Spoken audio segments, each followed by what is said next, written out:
Let's dive right into this explainer. We're unpacking a genuinely fascinating psychological quirk today. It's something that affects literally every single one of us, whether we realize it or not. We're looking at the Dunning-Kruger effect, why incompetence so often masks itself as absolute expertise. It's that bizarre brain glitch that's crashed markets, derailed huge projects, and yeah, definitely ruined a few holiday dinners. We're going to explore the hidden mechanics behind confidence, competence, and why the absolute loudest person in the room is, well, quite frequently, the one who knows the least. I want you to take a second and really think about this. Have you ever been in a meeting or maybe at a family get-together and you're talking to someone who knows absolutely zero about a topic, but they're holding court like they're the world's undisputed expert? You know the type. They have all the answers, they completely reject any feedback, and they just deliver their opinions with this unshakable certainty. It is wildly frustrating, right? But here's a slightly more uncomfortable question for you. Have you ever been that person? Because, hey, statistically speaking, we all have at some point. And it turns out there's an actual scientific name for it. Section 1, the know-it-all trap. To figure out exactly how this trap works, we've got to rewind to 1999. Two psychologists, David Dunning and Justin Kruger, ran this now famous experiment at Cornell University. They decided to test students on 3 completely different areas: logic, grammar, and humor. They handed out these grueling tests, but then they did something absolutely crucial. Once the tests were over, they asked every single student a super simple question. How well do you think you did? The results?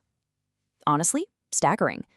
When the researchers looked at the students who scored the lowest, like the absolute bottom of the barrel on the actual tests, they found something incredible. Those bottom-tier performers actually estimated that their scores put them in the top 60% of the class. I mean, think about that for a second. They performed the worst, yet they genuinely believed they were way above average. They had no idea how wrong they were. Their incompetence was completely invisible to them.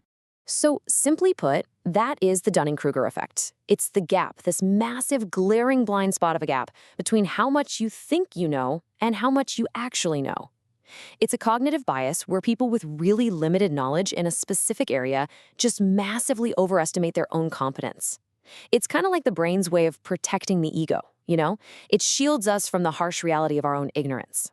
Because here's the kicker.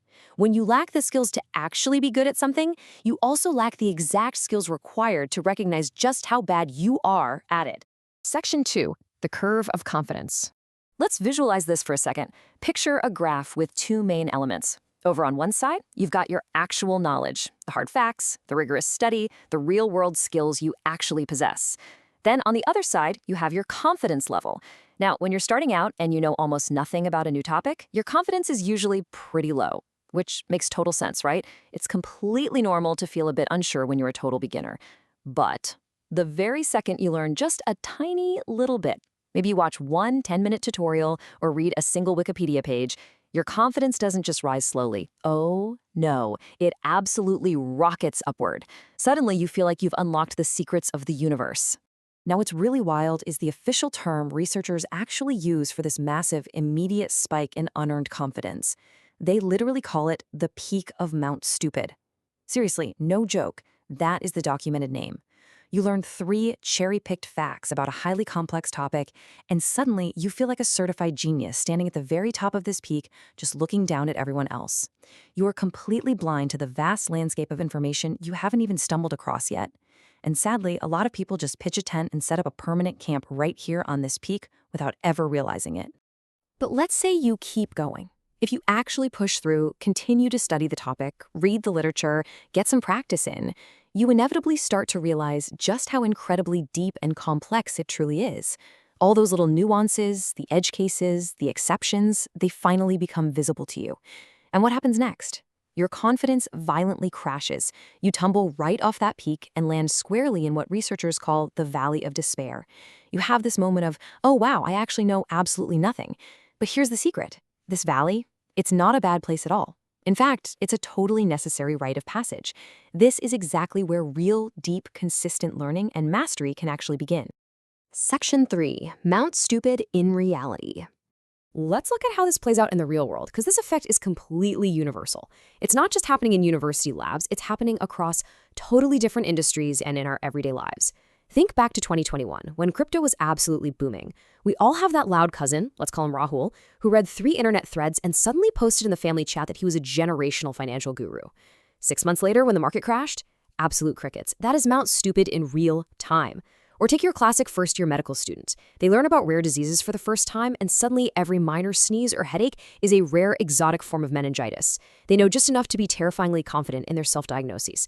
But by year 4, they realize diagnosis is insanely complex and that overconfidence fades into actual, measured skill.